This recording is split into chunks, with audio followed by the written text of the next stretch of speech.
सबसे पहले समझेंगे ऑर्गेनाइजेशनल बिहेवियर होता क्या है।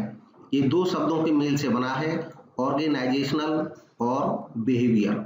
ऑर्गेनाइजेशनल मतलब है ऑर्गेनाइजेशन से संबंधित, और ऑर्गेनाइजेशन कहा जाता है लोगों के समूह को, किसी संस्था को, किसी ग्रुप को। और बिहेवियर यानी कि उस संस्था का बिहेवियर। तो संस्था का बिहेवियर नहीं होता, संस्था में जो लोग काम करते हैं उन लोगों का बिहेवियर, जो उस ऑर्गेनाइजेशन के डिफरेंट एलिमेंट से यानी कि विभिन्न तत्वों से प्रभावित हो। किसी संस्था का क्या बिहेवियर है, हम इसको पढ़ते क्यों हैं, इसके बारे में भी समझेंगे। ऑर्गेनाइजेशनल बिहेवियर इसलिए समझना जरूरी है क्योंकि इसके माध्यम से मैनेजर्स ये समझ सकते हैं कि जो एम्प्लॉइज वहां पे काम कर रहे हैं उनका क्या बिहेवियर है, उस बिहेवियर का क्या कारण है, उसके क्या आउटकम्स हैं बिहेवियर के। और अगर बिहेवियर को पॉजिटिव तरीके से हम चेंज लाना चाहते हैं, एम्प्लॉइज के जो बिहेवियर है उसमें पॉजिटिव चेंज लाना चाहते हैं ताकि उत्पादन में सहयोगी हो, संस्था के लाभों में वृद्धि हो, एफिशिएंसी बढ़े, इफेक्टिवनेस बढ़े, तो मैनेजर्स के लिए आवश्यक है कोई ये भी समझें कि ऐसे कौन से तरीके हैं जिनसे पॉजिटिव चेंज एम्प्लॉइज के बिहेवियर में लाए जा सकते हैं। और इन सब की जानकारी तब मिलती है मैनेजर्स को जब ऑर्गेनाइजेशनल बिहेवियर के बारे में वो अच्छी समझ रखते हैं।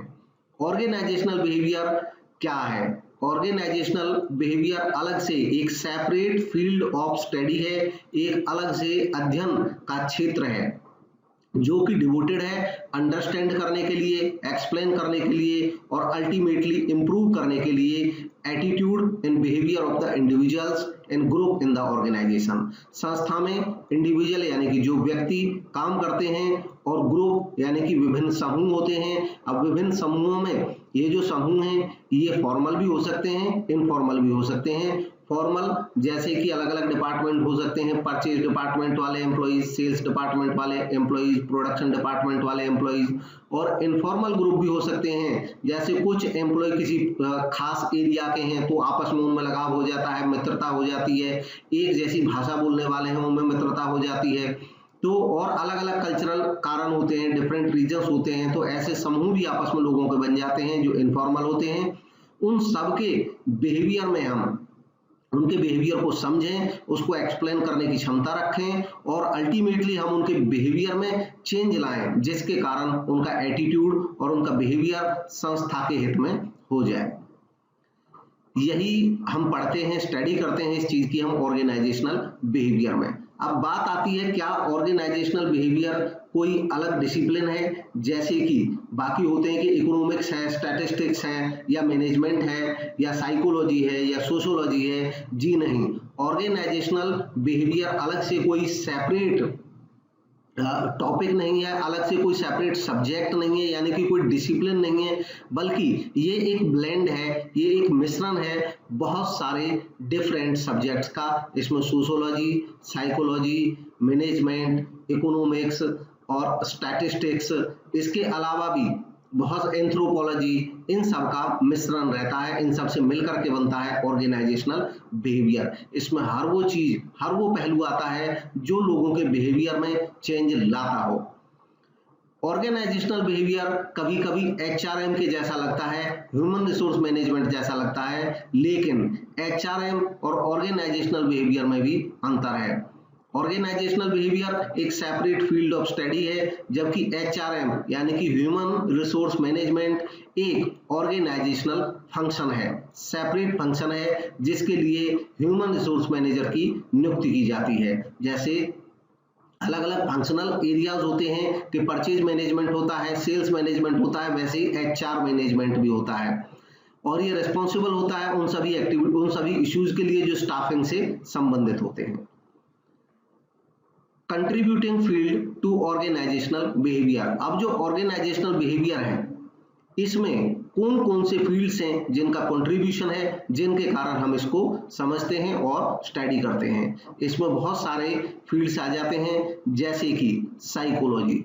साइकोलॉजी वह साइंस है जिसमें मेजर किया जाता है, एक्सप्लेन किया जाता है और समटाइम्स चेंज किया जाता है behaviour of humans and other animals. यानी कि साइकोलॉजी वो विज्ञान है जिसके माध्यम से हम लोगों के बिहेवियर को समझते हैं और उनमें मनचाहा परिवर्तन ला सकते हैं, लोगों का भी और एनिमल्स का भी।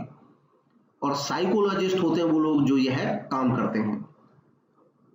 अब सोशियोलॉजी समाज विज्ञान ये स्टडी करता है लोगों की in relation to their fellow human beings, यानी कि जो लोग अपने साथी लोगों के साथ रिलेशन रखते हैं, जैसा रिलेशन रखते हैं वो सोशियोलॉजी के अंतर्गत आ जाता है। क्योंकि जो ह्यूमन बीइंग है वो समाज का हिस्सा होता है, समाज का अंग होता है, समाज में बहुत सारे लोग होते हैं, तो एक व्यक्ति का पूरे समाज के साथ, समाज के दूसरे लोगों के साथ क्या रिलेशन है, इस बात की स्टडी की जाती है सोशियोलॉजी के अंतर्गत।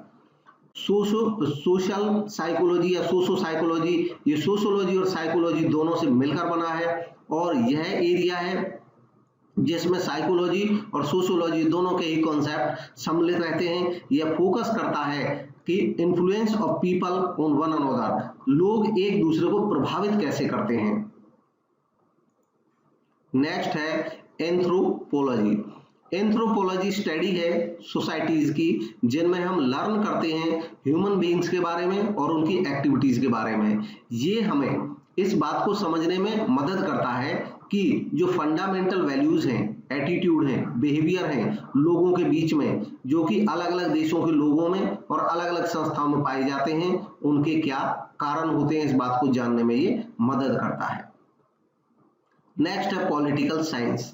पॉलिटिकल साइंस स्टडी है लोगों के बिहेवियर की और ग्रुप्स के बिहेवियर की एक पॉलिटिकल एनवायरनमेंट में, राजनीतिक वातावरण में वो किस तरीके से बिहेव करते हैं। तो ये डिफरेंट टॉपिक्स हैं, इन सब का जो मिश्रण है, इन सब से हमारे पास कॉन्सेप्ट आते हैं ऑर्गेनाइजेशनल बिहेवियर को स्टडी करने के लिए।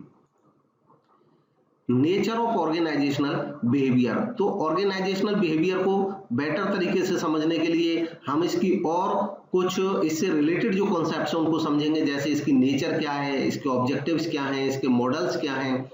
तो सबसे पहले नेचर में ऑर्गेनाइजेशनल बिहेवियर की नेचर क्या है। इसकी नेचर ह्यूमनिस्टिक है क्योंकि ये लोगों से संबंधित है, लोगों के बिहेवियर को हम स्टडी करते हैं। और ये ऑप्टिमिस्टिक अप्रोच है। ऑप्टिमिस्टिक यानी कि जब ऑर्गेनाइजेशनल बिहेवियर किया जाता है तो हमें उम्मीद होती है कि हम बेटर बिहेवियर बना पाएंगे, बिहेवियर में पॉजिटिव चेंज ला पाएंगे। अप्लाइड साइंस, ये एक अप्लाइड साइंस है, इसको अप्लाई किया जाता है लोगों के ऊपर। नॉर्मेटिव साइंस यानी कि ये हमें बताती है कि लोगों के बिहेवियर को पॉजिटिव रखने के लिए क्या करना चाहिए, व्हाट शुड बी, क्या होना चाहिए, इसलिए एक नॉर्मेटिव साइंस है। सेपरेट फील्ड ऑफ स्टडी, ये एक सेपरेट फील्ड ऑफ स्टडी है, मतलब जिसमें बाकी जो डिसिप्लिन्स हैं उनकी हम मदद लेते हैं। ये कोई अलग से डिसिप्लिन नहीं है बल्कि ये एक सेपरेट फील्ड है स्टडी का। इंटरडिसिप्लिनरी अप्रोच, यानी कि ये जो अप्रोच है ऑर्गेनाइजेशनल बिहेवियर में, ये इंटरडिसिप्लिनरी है, मतलब बहुत सारे डिसिप्लिन हैं जिनसे जो आपस में जुड़े रहते हैं और उनसे मिलकर के हम ऑर्गेनाइजेशनल बिहेवियर की स्टडी कर पाते हैं। जैसे अभी देखा ही था कि इसमें पॉलिटिकल साइंस या इकोनॉमिक्स या सोशियोलॉजी, साइकोलॉजी, एंथ्रोपोलॉजी ये सब शामिल रहते हैं। नेक्स्ट है टोटल सिस्टम अप्रोच। यह एक टोटल सिस्टम अप्रोच होती है, यानी कि हम ये जितना भी कॉम्प्लेक्स जो होता है लोगों के बिहेवियर में, जो कॉम्प्लेक्स एलिमेंट होते हैं उन सबको हम इन टोटल स्टडी करते हैं, इन टोटल उनको समझते हैं, क्योंकि लोगों के बिहेवियर पे किसी एक चीज का प्रभाव नहीं पड़ता। जैसे किसी संस्था में एक एम्प्लॉई है, मान लो वो उस दिन किसी दिन वो अच्छा काम नहीं कर रहा है या लगातार अच्छा काम नहीं कर रहा है, तो मैनेजर ने देखा कि भी एक अच्छा काम नहीं कर रहा है, तो मैनेजर के माइंड में आ सकता है कि भी ये अच्छा काम करना जानता नहीं है इसलिए है ऐसा हो रहा है। तो ऐसा नहीं है, ये टोटल सिस्टम अप्रोच है। हम इसमें ये समझने की कोशिश करेंगे कि वो अच्छा काम नहीं कर रहा है तो क्या इसकी स्वयं की कमी है, क्या इंटरनल कारण है या एक्सटर्नल कारण है, हमारी संस्था की कोई समस्या तो नहीं है, जो इसके साथ ही हैं उनकी वजह से कोई समस्या नहीं है, उनके सबऑर्डिनेट की वजह से तो नहीं है, उनके जो अथॉरिटी है उनकी वजह से नहीं है, उसकी कोई फैमिली प्रॉब्लम तो नहीं है। यानी कि इन टोटल अप्रोच है ऑर्गेनाइजेशनल बिहेवियर, हम हर एंगल से उसकी स्टडी करते हैं। नेक्स्ट है objectives of organisational behaviour. Objectives क्या है, इसके ढेर सारे ऑब्जेक्टिव हैं, इनको कोई याद करने की जरूरत नहीं है। कॉमन टाइप के कुछ समझेंगे तो उसके बाद स्वयं समझ आते चले जाएंगे कि इसके उद्देश्य क्या हो सकते हैं। To create a social system in the organisation, organisation में एक सोशल सिस्टम तैयार करने के लिए, बनाने के लिए। To inspire the people to work enthusiastically in the organisation, ताकि लोग एंथुसियास्टिकली मन लगा करके काम कर सके संस्था में, इसके लिए उनको इंस्पायर करना। क्योंकि बिहेवियर में हम पॉजिटिव चेंज लाते हैं, तो पॉजिटिव चेंज हमें हर चीज में दिखेगा, सोशल सिस्टम बनेगा, अच्छा काम करेंगे। To create an environment for the development of effective leadership, effective leadership develop होगी।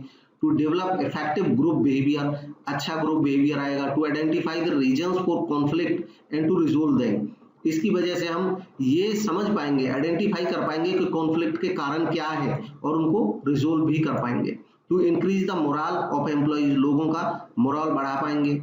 To maintain the organisational environment, organisational environment को मेंटेन कर पाएंगे जो कि फेवरेबल हो वर्क के लिए, ऐसा एनवायरनमेंट बना पाएंगे। To find out the ways for effective organisational development, और ऐसे रास्तों की तलाश कर पाएंगे जिनसे ऑर्गेनाइजेशनल डेवलपमेंट को प्रभावी बनाया जा सकते हो। इसके अलावा भी हर वो पॉजिटिव वर्क जो हम कर सकते हैं लोगों के बिहेवियर में चेंज ला करके, वो सब ऑब्जेक्टिव होता है ऑर्गेनाइजेशनल बिहेवियर का। नेक्स्ट है स्कोप ऑफ ऑर्गेनाइजेशनल बिहेवियर। अब ऑर्गेनाइजेशनल बिहेवियर का स्कोप क्या है? स्कोप का मतलब है कौन कौन से एरियाज हैं जिन पे हमें फोकस करना होगा, कौन कौन सी चीजें हैं। इसमें जो मेजर है एरियाज हैं, पीपल, यानी कि ऑर्गेनाइजेशनल बिहेवियर में हम जो बिहेवियर होता है ऑर्गेनाइजेशन के एम्प्लॉइज का, उसकी स्टडी करेंगे, तो पीपल इससे संबंधित है। Constitute the internal social system of the organisation, जो लोग संस्था में काम करते हैं वो इंटरनल सोशल सिस्टम का निर्माण करते हैं, उसकी स्टडी की जाती है। स्ट्रक्चर का मतलब होता है एक संस्था में जो लोग काम करते हैं उनके आपस में रिलेशन, उनके कोई किसी का सबॉर्डिनेट है, कोई किसी का ऑफिसर है, उन सब रिलेशंस को देखते हुए स्ट्रक्चर बनता है। तो relationship of people in the organisation, उसकी भी इसमें स्टडी शामिल होती है। टेक्नोलॉजी में मशीन, टूल्स, प्रोसेस और अदर रिसोर्सेज जो कि संस्था में इफेक्टिवनेस लाते हैं, लोगों का काम है उसको और बेटर बनाने में मदद करते हैं, वो सब टेक्नोलॉजी में आ जाते हैं। टेक्नोलॉजी का भी प्रभाव पड़ता है ह्यूमन बिहेवियर पे, ऑर्गेनाइजेशनल बिहेवियर पे। सोशल सिस्टम यानी कि external environment in which the organisation operate. अब वो बाहरी एनवायरनमेंट जिसमें संस्था काम करती है, उसमें बाहरी सप्लायर्स हो सकते हैं, बाहरी संस्थाएं हो सकती हैं, कॉम्पिटिटर्स हो सकते हैं, वो आ जाता है। कुल मिलाकर के जो स्कोप है ऑर्गेनाइजेशनल बिहेवियर का, इसमें एक महत्वपूर्ण क्वेश्चन एक दो दफा ही आया है प्रीवियस एग्जाम में। ये जो 3 आइटम्स हैं ये इंटरनल में आ जाते हैं, इंटरनल स्कोप है, लोग, पीपल, स्ट्रक्चर और टेक्नोलॉजी। और जो सोशल सिस्टम है ये इसका एक्सटर्नल स्कोप है, ये इंटरनल है और ये एक्सटर्नल है।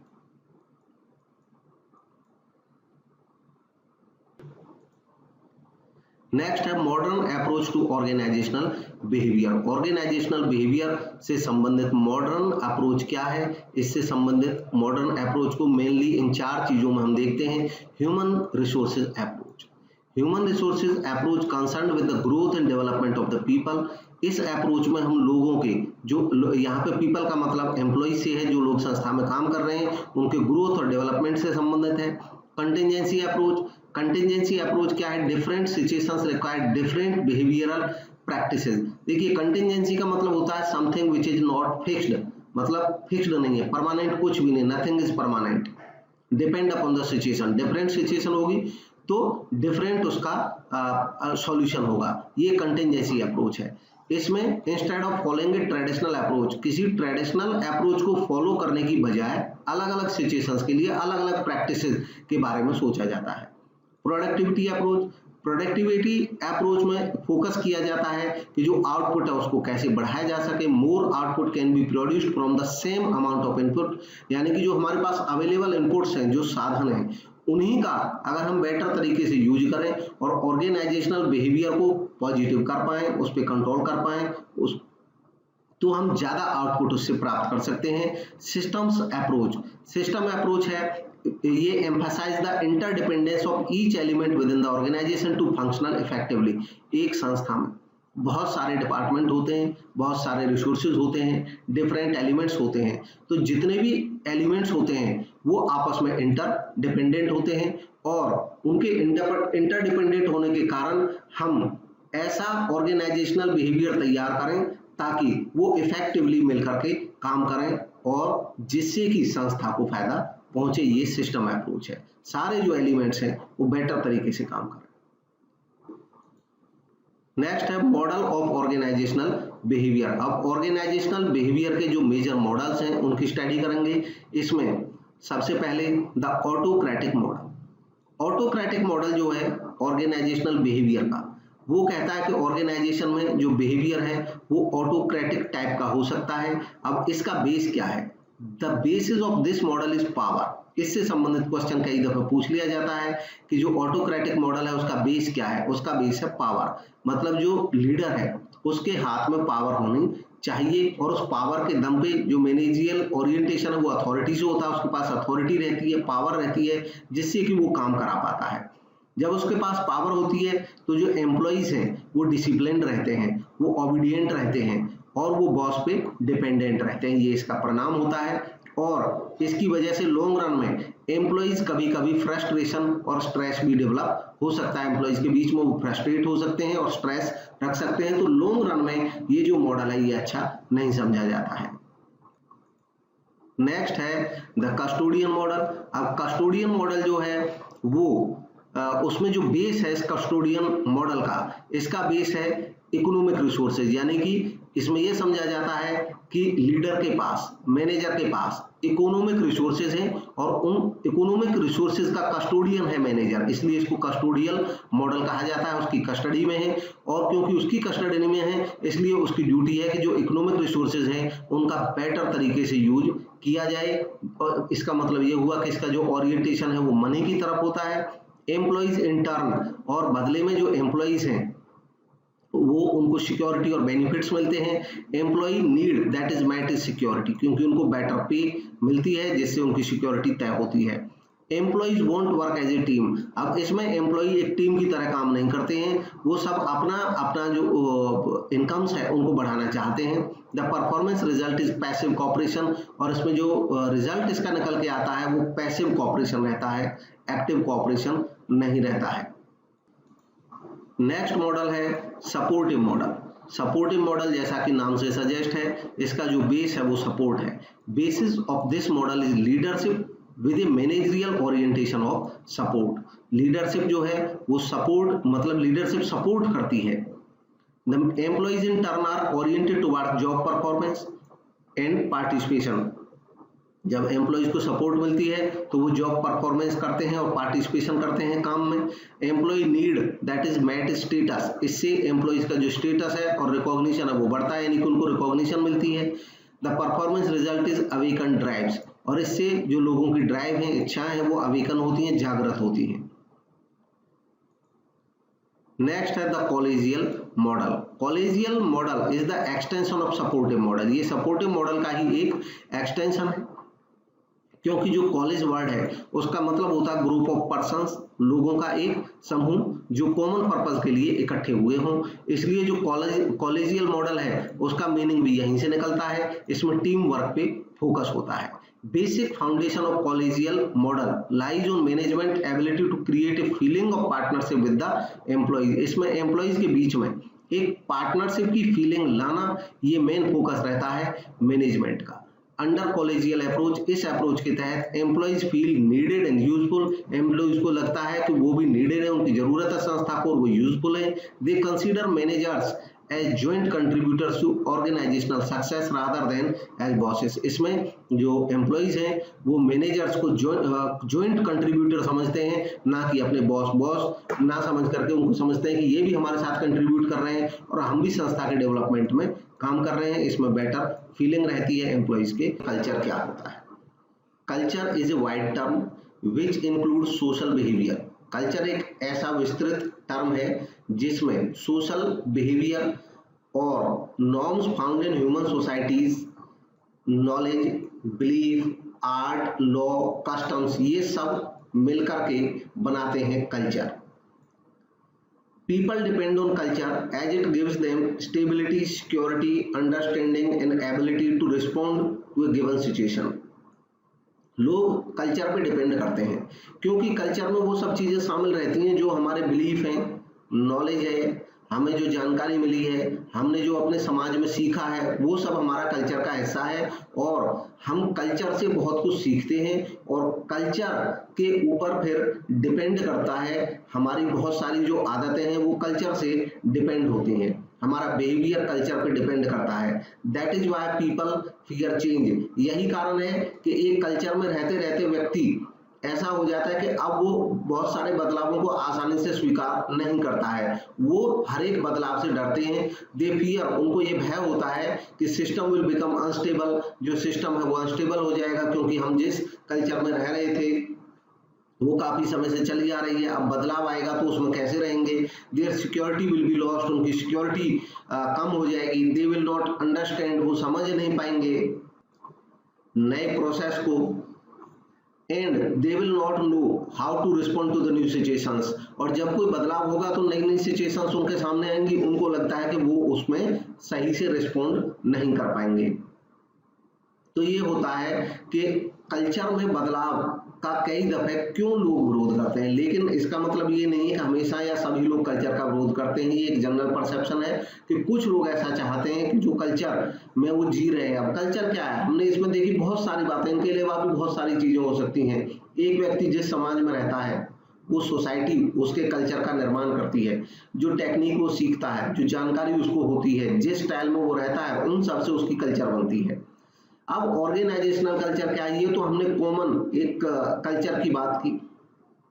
ऑर्गेनाइजेशनल कल्चर क्या है, जब जैसे हम समाज में जो हमारी कल्चर बनती है वो सोशल कल्चर होती है, वैसे ही एक ऑर्गेनाइजेशन में जो कल्चर क्रिएट होती है वो ऑर्गेनाइजेशनल कल्चर होती है। Organisational culture is a system of shared assumptions, values, beliefs which governs how people behave in the organisation. एक ऑर्गेनाइजेशन में, एक समूह में, एक संस्था में लोगों के जो एजम्पशंस होते हैं, जो वैल्यूज बन जाते हैं, जो उनके बिलीव्स होते हैं और जिस तरीके से वो बिहेव करते हैं, जैसा ढांचा पहले से बन चुका है, जिस परिवेश में वो रहते आए हैं, वो सब मिलकर के उसकी कल्चर का निर्माण करते हैं। Types of organisational culture. अब जो ऑर्गेनाइजेशनल कल्चर होती है उसके कौन कौन से टाइप हो सकते हैं, उसके मेजर टाइप हो सकते हैं। डोमिनेंट कल्चर हो सकती है। डोमिनेंट कल्चर क्या होती है कि जहां पे जो कोर वैल्यूज हैं संस्था की, उन पे फोकस रहता है और उनको सभी को मानना चाहिए। It expresses the core values that are shared by majority of the organization's members। मतलब जो कोर वैल्यू है वो ज्यादातर ऑर्गेनाइजेशन के मेंबर्स को वो माननी होती है, उनका पालन करना होता है। डोमिनेंट कल्चर होती है।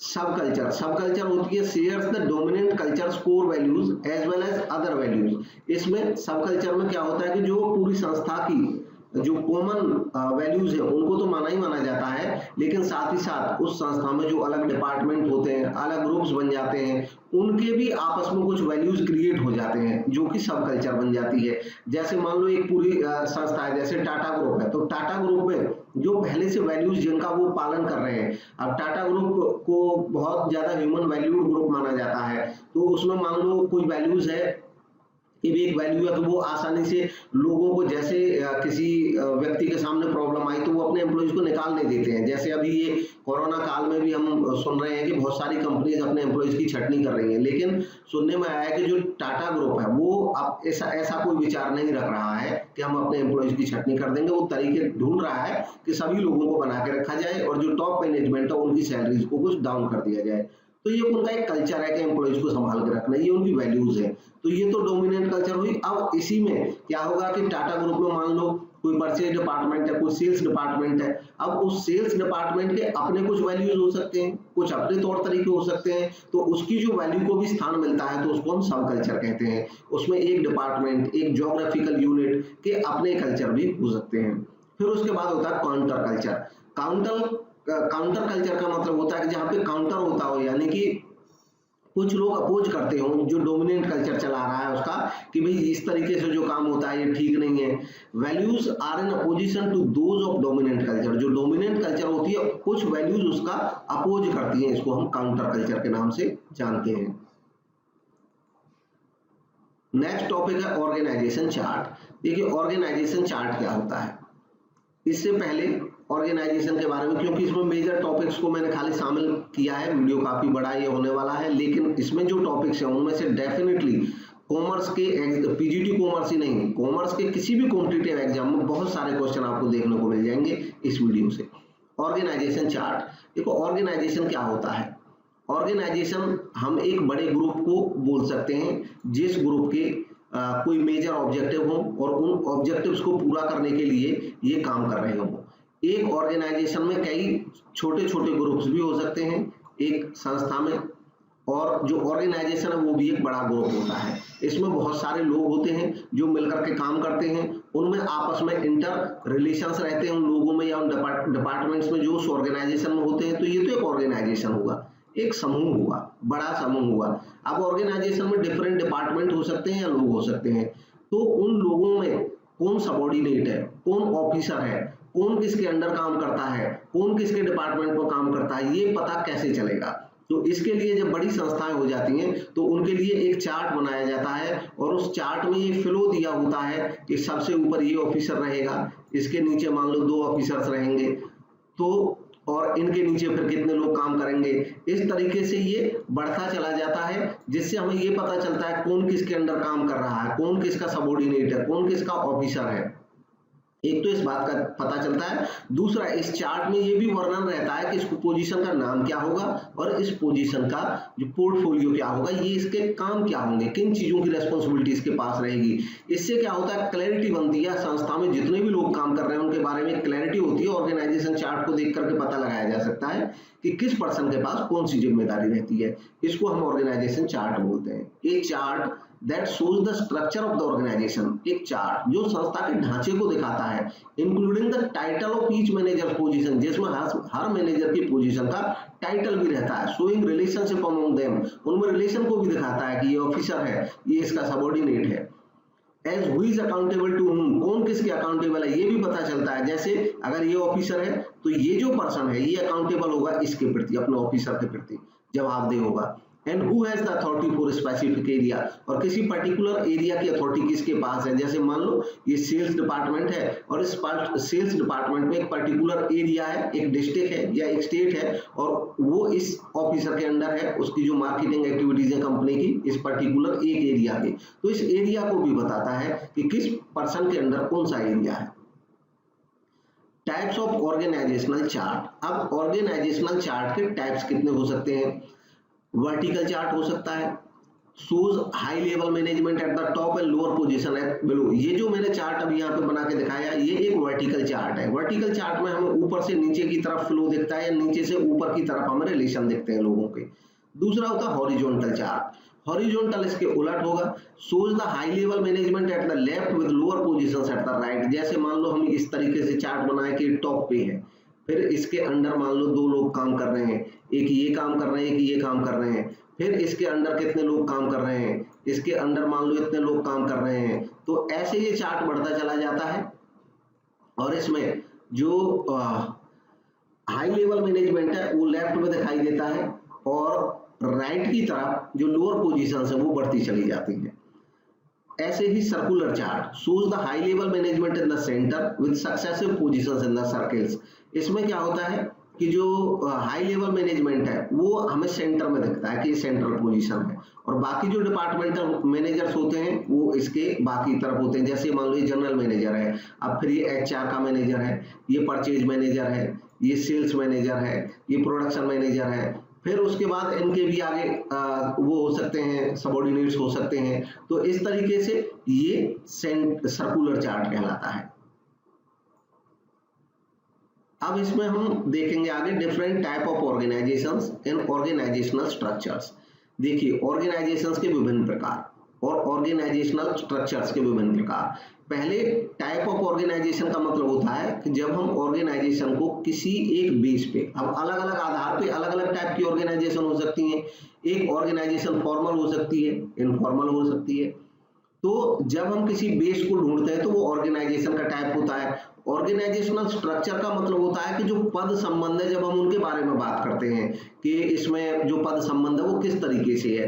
ऑफिसर के अंतर्गत कितने डिपार्टमेंट हो सकते हैं, हमने प्रोडक्ट के आधार पे डिपार्टमेंट्स को बांटा है या हमने फंक्शंस के आधार पे बांटा है। और इसमें स्ट्रक्चर में दरअसल हमें स्ट्रक्चर दिखाई देता है। स्ट्रक्चर जब भी बोलेंगे तो इसका मतलब होता है पोस्ट्स के, पोजीशंस के रिलेशन को दिखाने वाला जो ढांचा होता है उसको हम ऑर्गेनाइजेशनल स्ट्रक्चर बोलते हैं। मैंने कॉमन करके सारे तरह के ऑर्गेनाइजेशंस जब पूछे जाते हैं, क्योंकि वो पर्टिकुलर एक टाइप का ऑर्गेनाइजेशन पूछा जाता है, उन सबको हम इन जनरल देखेंगे। सबसे पहले देखेंगे फॉर्मल ऑर्गेनाइजेशन। फॉर्मल ऑर्गेनाइजेशन को ऐसी ऑर्गेनाइजेशन हो सकती है, it is consciously designed by senior management to maximise efficiency and achieve organisational goal. अब इसमें एक एक वर्ड का काफी इंपोर्टेंस है।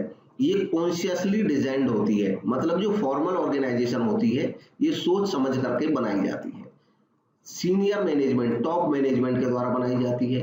टू मैक्सिमाइज एफिशिएंसी, एफिशिएंसी को अधिकतम करने के लिए बनाई जाती है। और टू अचीव ऑर्गेनाइजेशनल गोल, और ऑर्गेनाइजेशनल गोल्स को अचीव करने के लिए बनाई जाती है। देखिए, जब भी हम कोई ऑर्गेनाइजेशन देखते हैं, जैसे मान लो स्कूल है, अब स्कूल में एक प्रिंसिपल है, प्रिंसिपल के नीचे कुछ और बाकी जो शिक्षक लोग हैं वो काम कर रहे होंगे। हम किसी फैक्ट्री की बात करें तो उस फैक्ट्री में मान लो एक फैक्ट्री का चेयरमैन है, चेयरमैन के नीचे उसका जनरल मैनेजर है, जनरल मैनेजर के नीचे मान लो डिपार्टमेंटल मैनेजर्स हैं।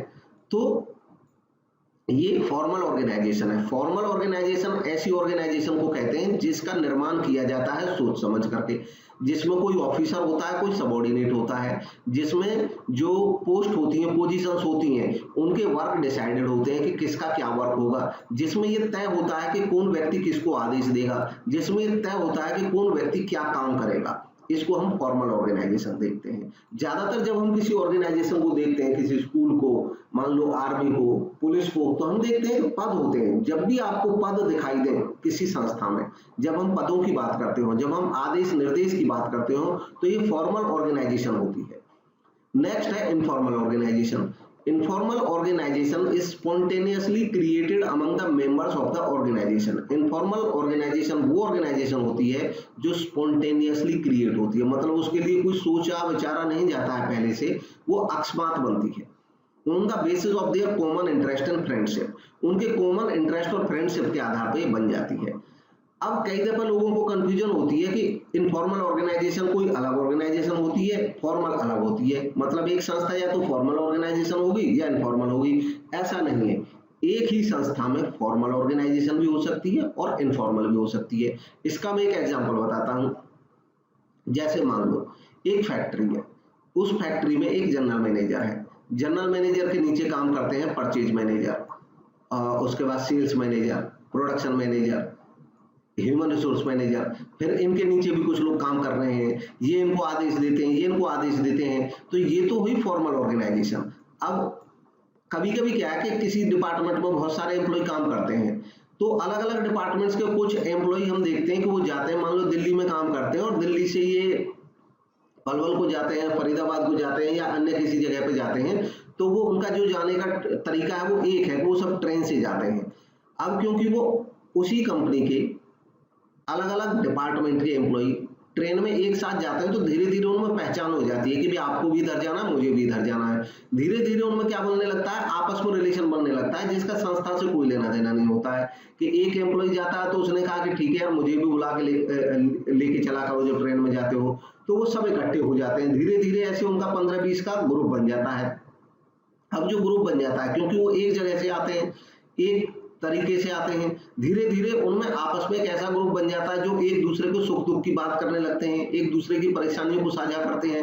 तो ये एक जो समूह बना, ये अक्रॉस डिपार्टमेंट बना, किसी भी डिपार्टमेंट में कोई भी हो सकता है। इवन इसमें कोई हायर पोजीशन वाला भी हो सकता है किसी डिपार्टमेंट का जनरल मैनेजर, किसी डिपार्टमेंट का मैनेजर इसमें रहता हो, किसी दूसरे डिपार्टमेंट का वर्कर भी इसमें रहता हो, क्योंकि वो एक जगह से आते हैं, एक आने का तरीका है उनका। ये मैंने एक कारण बताया, अन्य भी बहुत सारे ऐसे कॉज हो सकते हैं जिनके कारण बहुत सारे एम्प्लॉय आपस में एक ग्रुप बना लेते हैं। अब ये ग्रुप संस्था ने नहीं बनाया है, इसमें कोई पोजीशंस तय नहीं है, इसमें किसी को कोई अधिकार नहीं है, कोई किसी का नेता नहीं है, कोई किसी का सबॉर्डिनेट नहीं है, चाहे कोई किसी पद पे काम कर रहा है, वो सब एक जैसे हो जाते हैं, एक दूसरे का हालचाल पूछते हैं, सुख दुख की बात करते हैं, जरूरत पड़ने पर एक दूसरे की मदद भी करते हैं।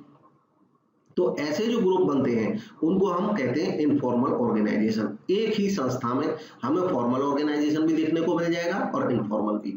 इन दोनों के फायदे और नुकसान अलग अलग है। फॉर्मल ऑर्गेनाइजेशन का फायदा ये है कि वहां पे रूल बेस्ड, डिसिप्लिन बेस्ड काम होता है, तो काम तेजी से होता है। इनफॉर्मल ऑर्गेनाइजेशन का ये है कि जैसे मान लो किसी संस्था में फॉर्मल ऑर्गेनाइजेशन नहीं हो और इनफॉर्मल बिल्कुल भी नहीं हो, मतलब इनफॉर्मल नहीं होने का मतलब है कोई लोग एक दूसरे से मित्रता का भाव नहीं रखे, सामाजिक भाव नहीं रखे, तो एक दूसरे का कोई हालचाल भी नहीं पूछेगा, धीरे धीरे वो मशीनी हो जाएंगे, वो बोर होने लग जाएंगे, थक जाएंगे, क्योंकि कोई किसी का एंटरटेनमेंट का साधन नहीं रहेगा, किसी से कोई लगाव नहीं रहेगा किसी को। तो वहां पे क्या होगा, फॉर्मल ऑर्गेनाइजेशन में भी लोग डिमोटिवेट हो जाएंगे, डिमोरलाइज हो जाएंगे, इरिटेट होने लग जाएंगे, क्योंकि उनके आपस में रिलेशन ही नहीं है किसी के अच्छे। तो उससे क्या होगा, संस्था में तनाव उत्पन्न होगा, जिससे अच्छा काम नहीं हो पाएगा। इसलिए किसी भी संस्था में इनफॉर्मल ऑर्गेनाइजेशन का होना भी उतना ही जरूरी होता है जितना फॉर्मल का। दोनों का जो ब्लेंड होता है, दोनों का जो मिश्रण होता है, वो संस्था में अच्छा काम कराता है, क्योंकि इनफॉर्मल ऑर्गेनाइजेशन से लोगों के आपस में संबंध बनते हैं, विश्वास पनपता है, एक दूसरे पे यकीन करने लगते हैं, एक दूसरे की जरूरत पे मदद करते हैं, तो उसमें और लगाव बनता है। इससे वो संस्था उनका मोटिवेशन लेवल बढ़ता है, वो बेटर फील करते हैं संस्था में, तो उनका उसके प्रोडक्टिविटी पे भी असर पड़ता है उनका। नेक्स्ट है लाइन ऑर्गेनाइजेशन। अब लाइन ऑर्गेनाइजेशन, इसको रेखा संगठन कहते हैं हिंदी में, has only direct and vertical relationship between different levels in the firm. ये लाइन ऑर्गेनाइजेशन डायरेक्ट और वर्टिकल रिलेशन रखता है कि जैसे ये ऑफिसर है, इसके नीचे ये सबॉर्डिनेट है, इसका ये सबॉर्डिनेट है, ऐसे ही ऐसा नहीं है कि इसका एक ही सबॉर्डिनेट होगा, इसका दूसरा डिपार्टमेंट में ये इसका हो गया, अगले डिपार्टमेंट का है, फिर इसके नीचे ये सबॉर्डिनेट है, इसके नीचे ये सबॉर्डिनेट है। तो जब इस तरीके के रिलेशन हो तो एक लाइन में चलते हैं रिलेशन, आदेश सीधे लाइन में चलते हैं, शिकायतें जो होती हैं वो भी सीधी लाइन में आती हैं, क्रम से आती हैं, तो इसको हम लाइन ऑर्गेनाइजेशन बोलते हैं। It is the oldest and simplest form of organisation. ये संस्था का सबसे पुराना और सिंपलेस्ट फॉर्म है, जिसमें हमें पता रहता है कि ये जनरल मैनेजर है, ये डिपार्टमेंट का मैनेजर है, ये असिस्टेंट मैनेजर है, ये वर्कर है। Generally found in small organisation, ज्यादातर स्मॉल ऑर्गेनाइजेशंस में हमको ये दिखाई देता है। नेक्स्ट है line and staff organisation. Line and staff organisation में दो तरह के ऑफिसर्स होते हैं, एक होते हैं लाइन और दूसरे होते हैं स्टाफ। इनको लाइन ऑफिसर या स्टाफ ऑफिसर भी बोलते हैं, लाइन अथॉरिटी या स्टाफ अथॉरिटी भी बोलते हैं। तो लाइन तो वैसे ही होता है जैसे लाइन ऑर्गेनाइजेशन में बोला कि भाई ये इनके पास पावर होती है, power to direct the workers and responsibility for outcomes.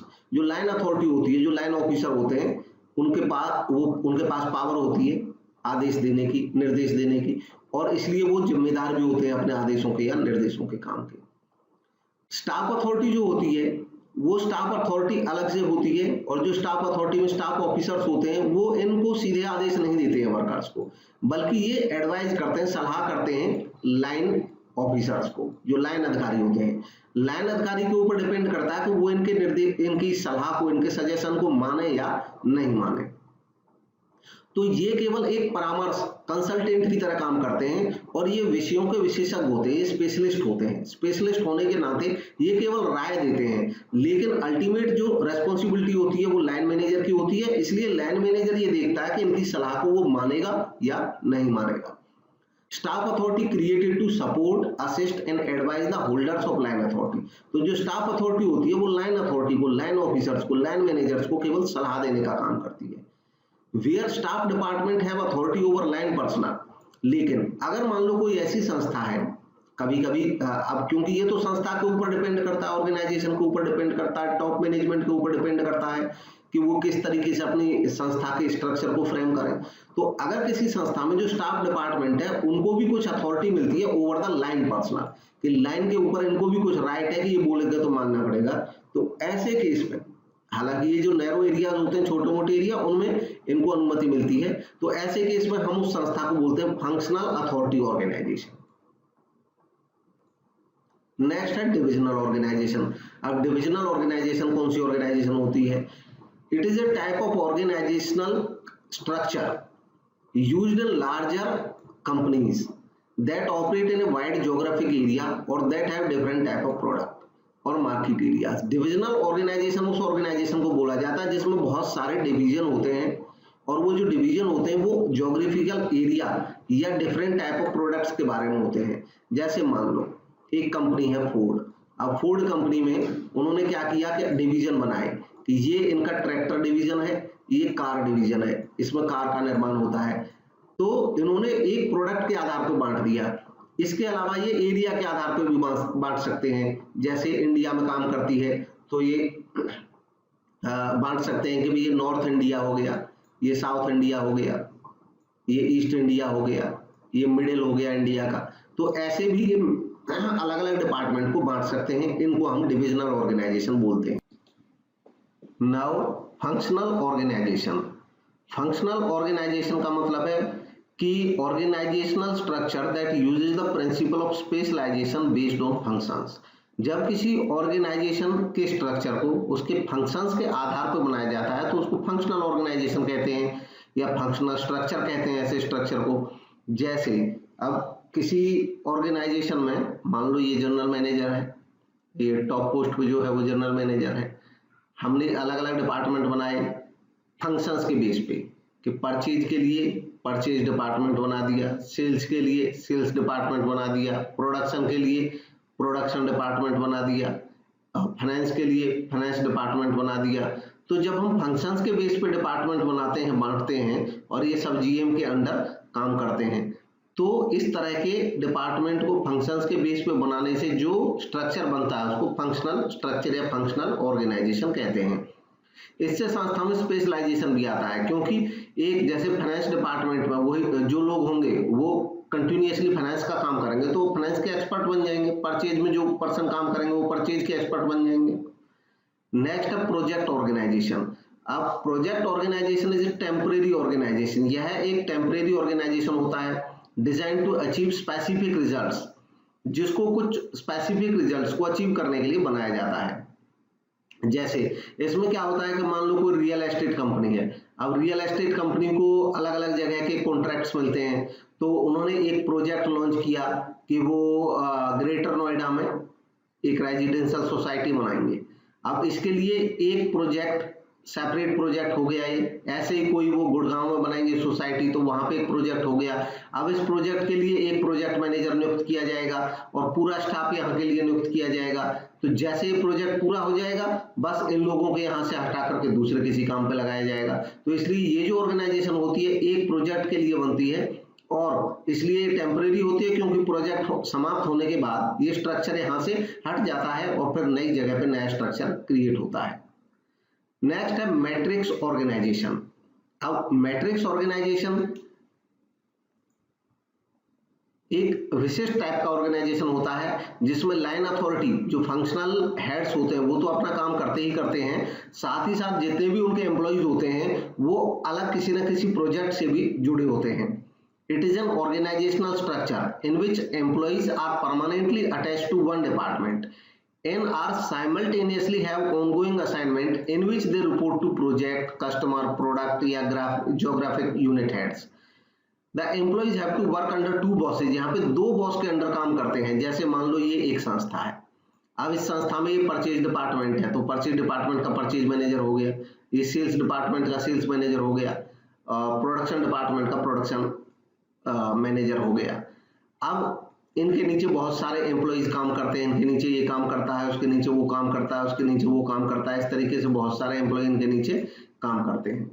अब क्या हुआ, संस्था के अलग अलग प्रोजेक्ट हैं। तो प्रोजेक्ट ए, अब प्रोजेक्ट ए का हेड ये है और प्रोजेक्ट ए का जो हेड है उसमें प्रोडक्शन, सेल्स और साथ ही साथ परचेज सेल्स प्रोडक्शन या कोई भी और भी डिपार्टमेंट हो सकता है, फाइनेंस भी हो सकता है, उसके एक एक पर्सन ये इसके अंडर काम करते हैं, साथ ही साथ इनके भी ये अंडर काम कर रहे हैं। ऐसे ही प्रोजेक्ट बी का मैनेजर है, अब प्रोजेक्ट बी के मैनेजर के नीचे एक एक एम्प्लॉई है। ऐसे ही प्रोजेक्ट सी है, उसके नीचे एक एक एम्प्लॉई है। तो इसमें क्या होता है कि जैसे मान लो ये वाला एम्प्लॉई, अगर मैं इसकी बात करूं तो ये वाला जो एम्प्लॉई है ये इधर अपने फंक्शनल जो मैनेजर है इसका सेल्स मैनेजर, ये उसकी टीम में है। साथ ही साथ ये रिपोर्ट करता है सी का जो सी प्रोजेक्ट मैनेजर है, क्योंकि ये सी प्रोजेक्ट से रिलेटेड सेल्स का काम देखता है।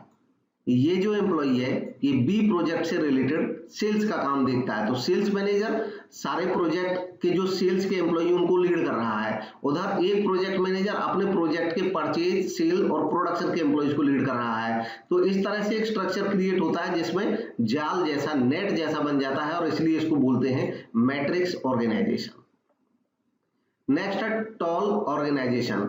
अब टॉल जैसा कि नाम से पता चल रहा है ये ऑर्गेनाइजेशन इस टाइप का होता है कि इसमें जैसे एक ऑफिसर है, उसके नीचे कोई काम कर रहा है, उसके नीचे कोई काम कर रहा है, उसके नीचे कोई काम कर रहा है, और ये जो लेवल्स हैं बहुत ज्यादा बढ़ जाते हैं। जब ये लेवल बहुत ज्यादा होते हैं किसी संस्था में तो ये टॉल स्ट्रक्चर दिखाई देता है हमें वर्टिकल रूप में, इसलिए इसको टॉल ऑर्गेनाइजेशन बोल देते हैं।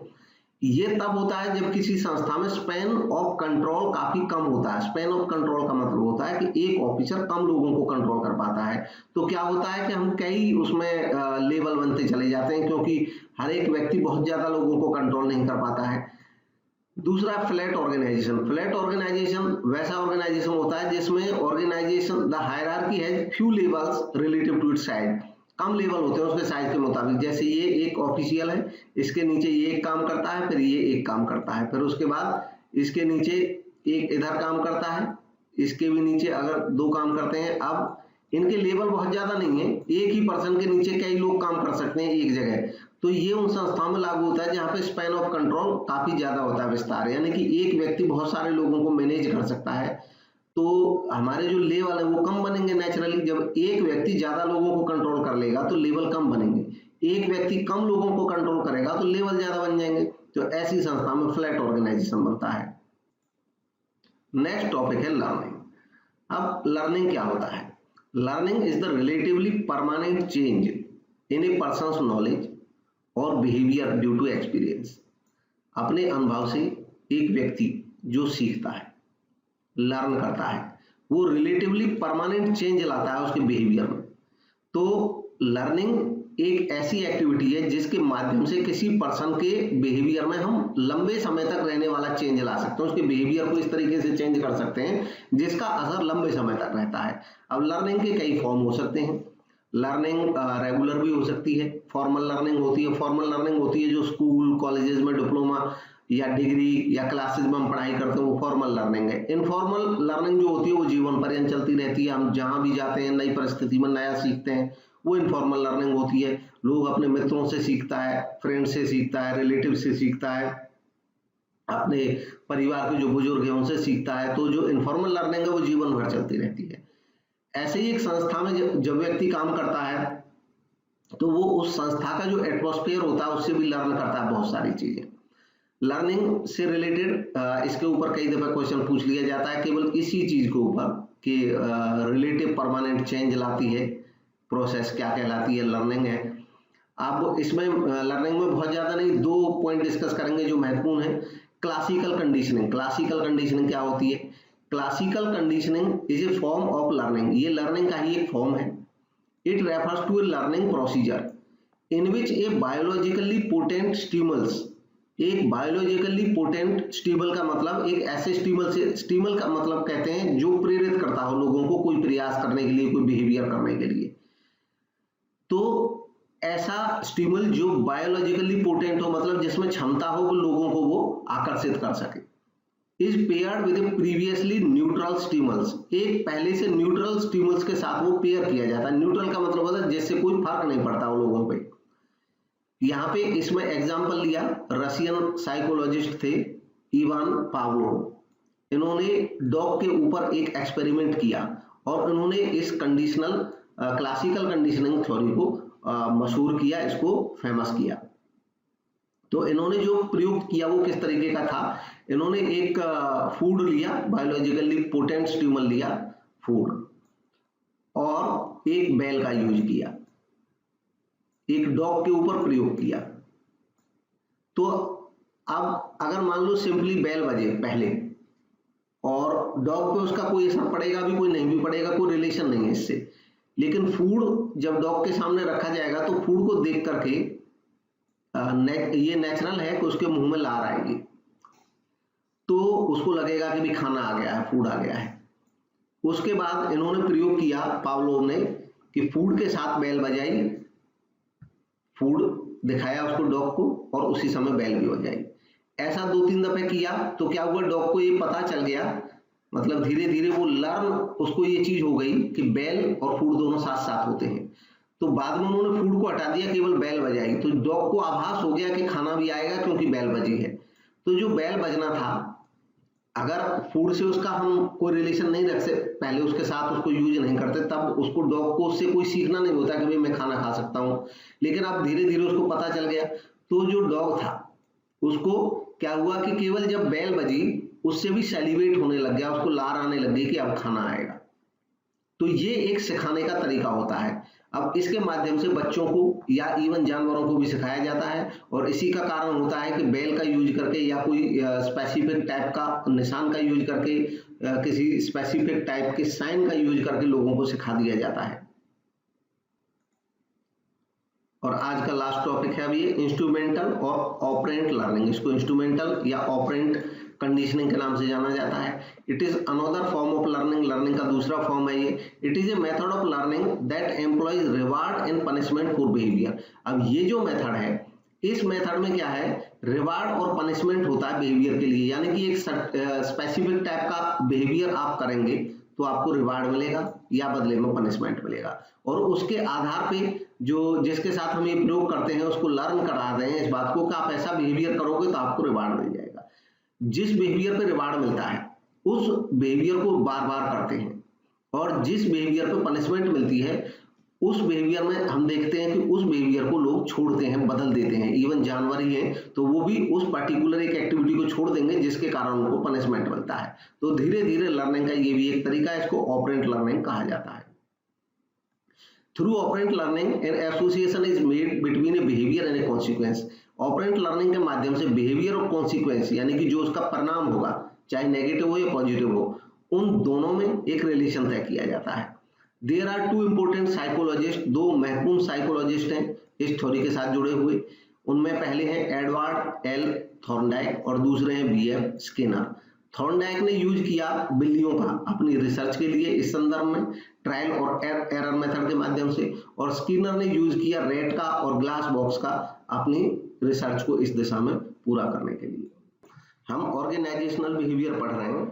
ऑर्गेनाइजेशनल बिहेवियर में जो इंडिविजुअल होते हैं, जो पीपल होते हैं, जो एम्प्लॉयज होते हैं, उनके बिहेवियर से मिलकर के ही ऑर्गेनाइजेशनल बिहेवियर बनता है। और बहुत सारी चीजें शामिल रहती हैं, ऑर्गेनाइजेशन का कल्चर है, ऑर्गेनाइजेशन का क्लाइमेट है, बहुत सारे फैक्टर्स हैं, लेकिन ये भी काफी महत्वपूर्ण फैक्टर होता है इंडिविजुअल बिहेवियर, एक व्यक्ति का बिहेवियर। एक व्यक्ति का बिहेवियर भी पूरी संस्था के बिहेवियर को प्रभावित करता है, उसमें प्रभाव डालता है।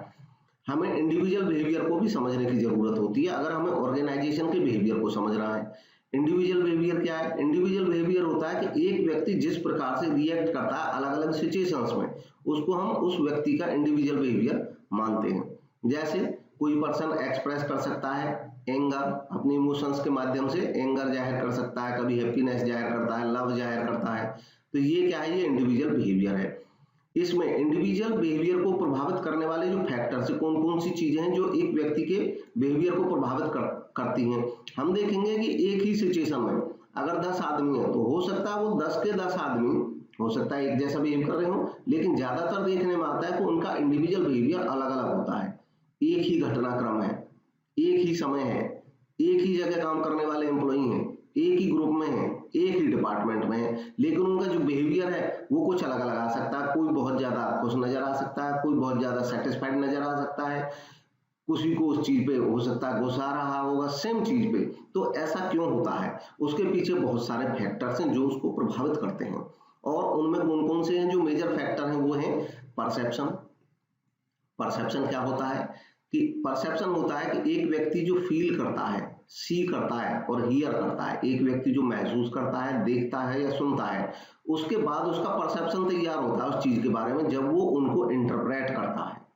तो ये परसेप्शन हुआ, मतलब फील करने के बाद या सी कर देखने के बाद परसेप्शन तैयार होता है। और परसेप्शन भी अलग अलग लोगों का अलग अलग हो सकता है। इस परसेप्शन को आगे आने वाले उसमें पढ़ेंगे अभी हम नेक्स्ट पेजेज में। एटीट्यूड, एटीट्यूड भी हर एक व्यक्ति का अलग अलग हो सकता है। एटीट्यूड पॉजिटिव हो सकता है, नेगेटिव हो सकता है। जो एटीट्यूड है ये प्रभावित करता है किसी व्यक्ति के इंडिविजुअल बिहेवियर को, इवन उसके परसेप्शन को भी प्रभावित कर सकता है। पॉजिटिव एटीट्यूड वाले व्यक्ति का जो बिहेवियर है वो अलग मिलेगा हमेशा, नेगेटिव एटीट्यूड वाले का बिहेवियर अलग मिलेगा, सेम सिचुएशन में भी अलग अलग मिलेगा। पर्सनैलिटी भी इम्पैक्ट करती है। पर्सनैलिटी क्या होती है? एक व्यक्ति की स्वयं की जो उसका जो एक व्यक्ति के स्वयं का जो दूसरों को दिखता है वो उसकी पर्सनैलिटी होता है। कोई व्यक्ति बहुत ज्यादा पर्सनैलिटी में फ्रेंडली हो सकता है, कोई व्यक्ति ऐसा हो सकता है कि घुलने मिलने में काफी टाइम लेता हो, कोई मिलनसार होता है, कोई शर्मीला होता है, ये पर्सनैलिटी होती है। वैल्यूज, अब वैल्यूज क्या होती हैं? वैल्यू जो होती हैं वो एक व्यक्ति के बारे में ये होती हैं कि वो ये वैल्यूज जो होती हैं व्यक्ति के बिहेवियर को गाइड करती हैं कि वो ठीक कर रहा है या गलत कर रहा है। मतलब वैल्यूज हमें सिखाती हैं, वैल्यूज हमें गाइड करती हैं कि हम जो कर रहे हैं वो सही कर रहे हैं या नहीं कर रहे हैं, इस बात की पहचान करा देती हैं। अब चाहे हम सही करें गलत करें वो हमारे ऊपर है, लेकिन वैल्यूज जो हैं वो हमें ये बता देती हैं कि हम सही कर रहे हैं या गलत कर रहे हैं। ये वैल्यूज के माध्यम से तय हो जाता है। ये इन्फ्लुएंस करती हैं परसेप्शन ऑफ प्रॉब्लम को, डिसीजन मेकिंग प्रोसेस को प्रभावित करती हैं वैल्यूज। यानी कि किसी की व्यक्ति जैसे ऑनेस्टी है, अब ऑनेस्टी एक वैल्यू है, अब वो प्रभावित करेगी। कोई व्यक्ति जब कोई काम करेगा, मान लो उसमें उसको लग रहा है कि ईमानदारी नहीं है, ये मतलब ऐसा करना ऑनेस्ट नहीं है, तो जो वैल्यू है वो उसको ये बता देगी कि ये ठीक है या नहीं है। अब फिर भी ये उस पर्सन के ऊपर डिपेंड करता है कि वो इस वैल्यू का पालन करता है या नहीं करता है। अगर किसी पर्सन का मोरल हाई होगा, अब मोरल और वैल्यू में भी थोड़ा डिफरेंस है, अगर किसी व्यक्ति का मोरल हाई होगा तो वो वैल्यू से नहीं गिरेगा।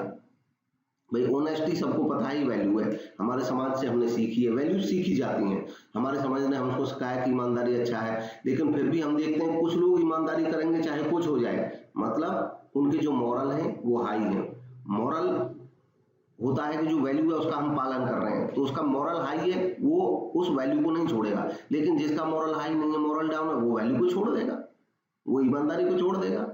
तो ये हमारी डिसीजन मेकिंग प्रोसेस को प्रभावित करती हैं वैल्यूज। इमोशंस होते हैं हैप्पी, एंगर, फ्रस्ट्रेशन, जो एक व्यक्ति के हमें दिखाई देते हैं, ये उसकी इमोशन होते हैं, और ये सब मिलकर के प्रभाव डालते हैं एक व्यक्ति के बिहेवियर पे। अब परसेप्शन को समझते हैं डिटेल में। परसेप्शन क्या है? परसेप्शन है organisation, identification and interpretation of sensory information in order to represent and understand the environment. अब एनवायरनमेंट को अंडरस्टैंड करने के लिए और रिप्रेजेंट करने के लिए हमारी सेंसरी इंफॉर्मेशन से हमें जो जानकारी मिलती है, जो इंफॉर्मेशन मिलती है हमारे सेंसेस से, उसको हम ऑर्गेनाइज करते हैं, आइडेंटिफाई करते हैं, उसको पहचान करते हैं उसकी, और फिर उसको इंटरप्रेट करते हैं। इससे हमारा परसेप्शन तैयार होता है। जैसे मान लो हमने कोई फ्रूट टेस्ट किया किसी जगह जाकर के, हमें लगा, हमारी जो सेंसरी इंफॉर्मेशन होती है जो हमें टेस्ट से पता चलता है, हमें देख के पता चलता है, सुन के पता चलता है, ये सेंसेस है हमारे। तो हमारी सेंस ने बताया कि भाई ये तो खट्टा है। हमने दूसरा फ्रूट लिया, उसमें देखा ये भी खट्टा है, तीसरा फ्रूट लिया ये भी खट्टा है। अब हमारा परसेप्शन क्या बनेगा? हमारा परसेप्शन बनेगा कि इस जगह के जो फ्रूट्स हैं इनमें खट्टापन है, इस गार्डन के जो फ्रूट्स हैं उनमें खट्टापन है, या इस पेड़ के जो फ्रूट्स हैं जिनको हम खा रहे हैं तो हमारा खट्टापन है। मतलब हम इंफॉर्मेशन को आइडेंटिफाई करते हैं, ऑर्गेनाइज करते हैं, फिर उसको अपने मन में इंटरप्रेट करते हैं, तो उससे हमारी परसेप्शन तैयार हो जाती है किसी चीज के बारे में। ऐसे ही किसी व्यक्ति के बारे में भी परसेप्शन तैयार हो जाता है। अब जरूरी नहीं है कि वो परसेप्शन सही ही हो, क्योंकि ये परसेप्शन तो केवल उससे, मतलब हम एक कॉमन परसेप्शन बना लेंगे कि इस टाइप के जो फ्रूट होते हैं वो खट्टे होते हैं, ये परसेप्शन तैयार हो जाता है। अब है सेंसेशन वर्सेस परसेप्शन। देखिए सेंसेशन और परसेप्शन, सेंसेशन परसेप्शन लगभग एक जैसे लगते हैं लेकिन अलग अलग है। सेंसेशन पहला स्टेप है। सेंसेशन वो प्रोसेस है जिसके माध्यम से हमारी सेंसेस पिक करती हैं कोई विजुअल, ऑडिटरी या other sensory stimuli and transmit them to the brain. जैसे हमको कुछ दिखाई दिया, हमने देखा कि जो हमको दिखाई दे रहा है ये काफी चिकना है, कोई हमने देखा, रोड देखा, हमें लगा कि भाई ये काफी चिकना लग रहा है देखने में, तो ये तो सेंस थी हमारी जिसने हमको ये बताया। हमने कुछ आवाज सुनी तो हमें लगा कि भाई ये आवाज जो है ये कुछ अलग टाइप की आवाज है। अब जैसी भी हम सुन रहे हैं, मतलब ये हमारे माइंड में आएगी। जैसे भी हम बहुत तेज आवाज सुन रहे हैं, बहुत मधुर आवाज सुन रहे हैं, बहुत टफ आवाज सुन रहे हैं, अभी मधुर भी परसेप्शन का काम है। पर सेंस खाली हमें ये बताती है कि आवाज आ रही है, फिर हम परसीव करते हैं उसको। जो सेंसरी इंफॉर्मेशन है वो एक्टिवली ऑर्गेनाइज होती है हमारे माइंड में और इंटरसेप्टेड बाय द ब्रेन, और हमारे ब्रेन के द्वारा वो इंटरसेप्ट की जाती है। तो हमारा जो परसेप्शन है उसके माध्यम से हम उस सेंसेशन से जो हमें जानकारी मिली है, जो इंफॉर्मेशन ट्रांसमिट हुई है हमारे माइंड में, उसको जब हम समझते हैं, अपने हिसाब से इंटरप्रेट करते हैं, तो परसेप्शन है। इसका जैसे एक एग्जांपल मैं बताता हूँ। जैसे हर एक जगह का जो म्यूजिक होता है वो अलग अलग होता है। साउथ वाले अलग टाइप का म्यूजिक सुनते हैं, नॉर्थ वाले अलग टाइप का म्यूजिक सुनते हैं। कभी कभी ऐसा होता है कि नॉर्थ एरिया में जो म्यूजिक बज रहा है और काफी तेज साउंड में है, तो हो साउथ में बज रहा है, कहीं का भी एक एग्जांपल ले सकते हैं। साउथ वालों का म्यूजिक बज रहा है, साउथ में बज रहा है, तो जो साउथ का आदमी होगा सेंस करेगा कि वो म्यूजिक बज रहा है। नॉर्थ का आदमी होगा वो उसकी भी सेंस काम करेगी कि म्यूजिक बज रहा है, दोनों को एक जैसी ध्वनि भी आएगी। और जो साउथ वाला है वो उस पर हो सकता है झूमने लगेगा, उसको बहुत अच्छा लगेगा। क्यों?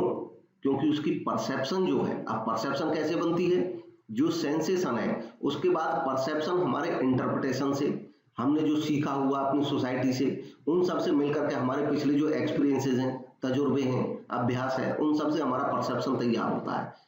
तो हमारा परसेप्शन जिसका उसका परसेप्शन होगा जो बार बार जिसने ये म्यूजिक सुना है कि वो बहुत अच्छा म्यूजिक है। दूसरे व्यक्ति को लग सकता है कि यार इससे बड़ी हमें तो इरिटेशन हो रही है, कैसा म्यूजिक बज रहा है। तो ये होता है परसेप्शन, मतलब एक ही चीज को अलग अलग लोग अलग अलग तरीके से परसीव कर सकते हैं, सेम चीज को। Perception is an intellectual process, ये एक इंटेलेक्चुअल प्रोसेस है, transforming sensory stimuli to meaningful information, जो सेंसरी स्टिमुली को मीनिंगफुल इंफॉर्मेशन में तब्दील कर देता है। सेंसरी स्टिमुली का मतलब है कि जो स्टिमुली, जो उद्दीपक, जो चीज हमने सेंस की थी उसको ये मीनिंगफुल इंफॉर्मेशन में बदल देता है। It is the process of interpreting something, यह वह प्रोसेस है जिसमें हम किसी चीज को इंटरप्रेट करते हैं, जो भी हम देखते हैं, सुनते हैं अपने माइंड में, and use it later to जज, और बाद में इसको यूज करते हैं जज करने के लिए, मतलब अपना डिसीजन देने के लिए कि भाई ये अच्छा था या अच्छा नहीं था, बहुत हाई था, बहुत सस्ता था, बहुत महंगा था, and give a verdict on A situation, person और ग्रुप, और इसके माध्यम से हम किसी परिस्थिति का, किसी पर्सन पे या किसी ग्रुप पे अपना वर्डिक्ट देते हैं। परसेप्शन प्रोसेस क्या है? परसेप्शन प्रोसेस में सबसे पहले रिसीविंग स्टिमुली, ये कॉमन प्रोसेस है परसेप्शन की। जब हम परसीव करते हैं, परसीव का मतलब फिर से जब हम किसी चीज का अपने हिसाब से अर्थ निकालते हैं उसको परसेप्शन कहते हैं। कोई सिचुएशन देख करके, सुन करके, तो उसमें सबसे पहला काम होता है रिसीविंग स्टिमुली, यानी कि हमें पहले स्टिमुली रिसीव होती है कहीं से, हम एक्सटर्नल या इंटरनल फैक्टर से हमें इंफॉर्मेशन मिलती है। कहीं से हम गाना सुने, हमने कोई पर्सन देखा, देख करके, सुन करके, या अन्य किसी माध्यम से टच करके हमें स्टिमुली मिली, जहां से हमारे माइंड ने सोचना शुरू कर दिया। सिलेक्टिंग स्टिमुली, अब हम डिफरेंट टाइप की चीजों को हमने रिसीव किया, हम उनमें से सिलेक्ट करेंगे। Selecting the stimuli which is most important, हम उस स्टिमुली को सिलेक्ट करेंगे जो ज्यादा इंपोर्टेंट है। यानी कि हम बहुत सारी चीज देखते हैं लेकिन हम अपने मतलब की चीज पे ही ध्यान देते हैं, वो सिलेक्टिंग स्टिमुली होती है। जैसे मान लो आप जा रहे हैं रोड पे, बहुत सारी बाइक आपको दिखाई देंगी, जो बाइक आप रखते हैं, मान लो आपको वैसे ही बाइक दिख गई रास्ते में, तो वो सिलेक्टिंग स्टिमुली है, ऑटोमेटिकली हम सिलेक्ट करेंगे, अच्छा ये मेरे वाली बाइक है, मेरे जैसी बाइक है। तो बाकी बहुत सारी बाइक नहीं है। अब आपसे कोई पूछेगा आपने कितने टाइप की बाइक देखी, आप नहीं बता पाएंगे, लेकिन अपने टाइप की जो देखी उस पर जरूर ध्यान रहेगा। Selecting stimuli. ऑर्गेनाइजिंग, अब उसके बाद आपने जो सिलेक्ट किया उसको ग्रुप करेंगे और सिलेक्ट करेंगे which are the perception to keep, आप जिन परसेप्शंस को कीप करना चाहते हैं, रखना चाहते हैं, मतलब आप जिस पे आगे बढ़ना चाहते हैं, जिसको आप अपने माइंड में रखना चाहते हैं। उसके बाद इंटरप्रेटिंग, इसके बाद इंटरप्रिटेशन का काम शुरू होता है, आप उसको अपने हिसाब से समझना शुरू करेंगे। अब इंटरप्रेटिंग में हो सकता है फंडामेंटल एट्रीब्यूशन एरर हो सकती है, इंटरप्रेट करने में फंडामेंटल एट्रीब्यूशन एरर हो सकती है आपसे, स्टीरियोटाइपिंग हो सकती है, हालो इफेक्ट काम कर सकता है, प्रोजेक्शन काम कर सकता है, इनके बारे में भी अभी जानेंगे ये क्या है। फिर होता है जब हम इंटरप्रेट कर लेते हैं। अब इंटरप्रिटेशन हमारा इन सब चीजों से प्रभावित हो सकता है, हालो इफेक्ट से, स्टीरियोटाइपिंग से, फंडामेंटल एट्रीब्यूशन एरर से या प्रोजेक्शन से। फिर हमारा रिस्पॉन्स तैयार होता है।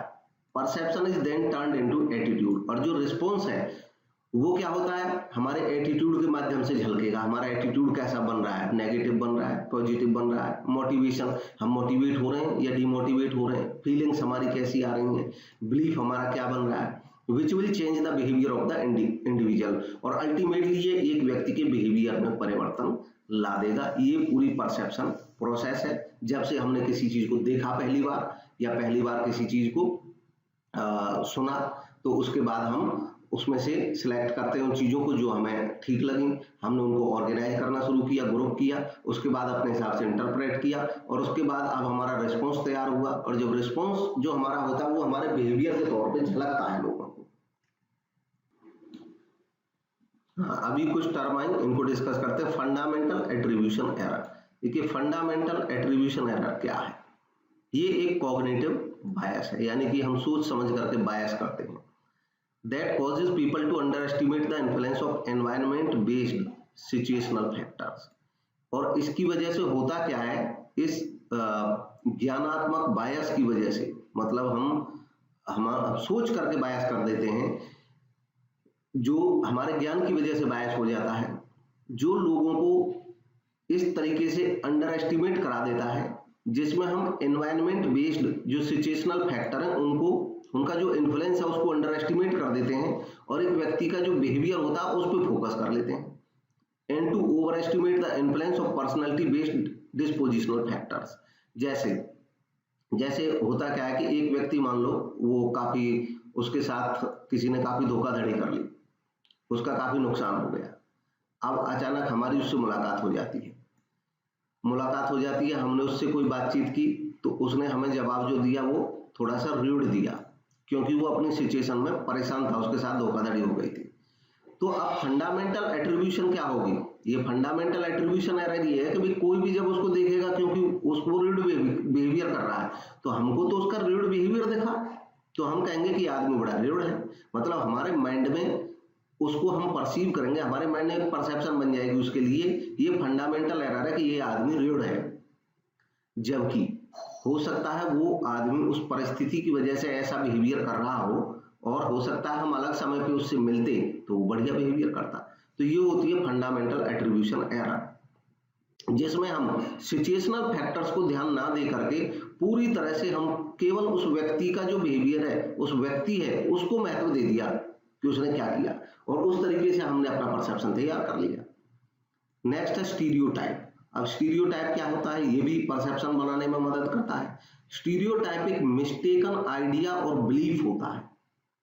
Many people have about a thing और ग्रुप, जो लोग किसी वस्तु या किसी समूह के बारे में रखते हैं, that is based upon how they look on the outside, कि वो किस तरीके से देखते हैं, विच में बी अनट्रू और ओनली पार्टली ट्रू, जो गलत हो सकता है या केवल पार्टली ट्रू हो सकता है। स्टीरियोटाइप क्या होता है कि जैसे मान लो लोगों के पास न्यूज आती है कि यहाँ पे झगड़ा हो गया, वहां पे झगड़ा हो गया, तो हम क्या करते हैं, देखते हैं कि झगड़ा किसने किया। अब पता चला, या तो हम किसी कास्ट का के बारे में सोच लेते हैं, या किसी रिलीजन के बारे में सोच लेते हैं। अब कुछ चीजें न्यूज हमारे संदर्भ में आई, कुछ जानकारी हमारे संदर्भ में आई, या कुछ लोगों ने हमें बताया हमें, चाहे वो एक तरफा ही बताया, तो हम क्या है कि अपने मन में कुछ स्टीरियोटाइप कर लेते हैं कि भाई ये फला कास्ट वाले लोग झगड़ालू होते हैं, ये फला रिलीजन वाले लोग झगड़ालू होते हैं, फला जगह वाले लोग चोरी करते हैं। मतलब हमने एक दो वैसा देखा, और अपना हमने क्या परसेप्शन तैयार कर लिया, स्टीरियोटाइप होता है, ये अक्सर गलत होता है। जैसे किसी स्टेट का आदमी है, हमसे कोई एक स्टेट का आदमी से कभी मुलाकात हुई, उसने मान लो हमारा चोरी कर लिया सामान, तो अब हमको लगा कि भाई स्टेट के आदमी चोरी करते हैं, ये स्टीरियोटाइप है। और ये कई दफे ये जो स्टीरियोटाइप होते हैं ये चलते रहते हैं, सैकड़ों वर्षों तक चल जाते हैं, ये आदत में शुमार हो जाते हैं, लोग एक दूसरे को शक की नजर से देखने लग जाते हैं। नेक्स्ट है हालो इफेक्ट, समटाइम्स कॉल्ड हालो एरर भी इसको कहा जाता है। Is the tendency for positive impression of a person, company, brand or product in one area to positively influence one's opinion or feelings in other areas. Hello effect क्या होता है कि ये पॉजिटिवली इफेक्ट करता है, इंप्रेशन देता है किसी व्यक्ति के बारे में, किसी कंपनी के बारे में या किसी ब्रांड के बारे में। ये होता है कि किसी पर्सन, जैसे मान लो किसी कंपनी कोई एक्स प्रोडक्ट उसका बहुत ही अच्छा है, अब उस कंपनी ने कोई जेड प्रोडक्ट बना दिया, हमें पता नहीं उस जेड प्रोडक्ट के बारे में कुछ भी कि कैसा है, लेकिन हमें पता चला है कि ये फलां कंपनी का प्रोडक्ट है, तो हमारे माइंड में आएगा नहीं ये तो अच्छा प्रोडक्ट होगा, बहुत अच्छा होगा, क्योंकि ये कंपनी तो अच्छा सामान बनाती है। ये हालो इफेक्ट होता है। ऐसे ही मान लो कोई पर्सन है कि हमें पता चला कि ये पर्सन वहां से है, किसी पर्टिकुलर एरिया से, मान लो हम मैनेजर हैं, हमारे पास बहुत सारे लोग नियुक्ति के लिए आए, तो अब हमें पता चला कि एक पर्सन आया, अब जिस कॉलेज से मैं पढ़ाता ये उसी कॉलेज से पढ़ के आया है, तो ये हालो इफेक्ट, मतलब जो पॉजिटिव इंप्रेशन देगा उसके बारे में, तो हालो इफेक्ट हो सकता है। हम कहेंगे अच्छा ये, उसके प्रति हम सॉफ्ट हो जाते हैं, तो ये हालो इफेक्ट है। नेक्स्ट है projection. Projection is the mental process by which people attribute to others what is in their own mind. Projection एक ऐसी मेंटल प्रोसेस है जिसमें दूसरे व्यक्तियों को हम उस तरीके से देखते हैं जैसा हमारे अपने माइंड में होता है, यानी कि जो हमारी सोच होती है हम उसी नजरिए से दूसरे को देखने लग जाते हैं अपने तरीके से, तो प्रोजेक्शन है। ये कंसेप्ट इंट्रोड्यूस किया गया था साइकोलॉजी में सिगमुंड फ्रॉइड के द्वारा।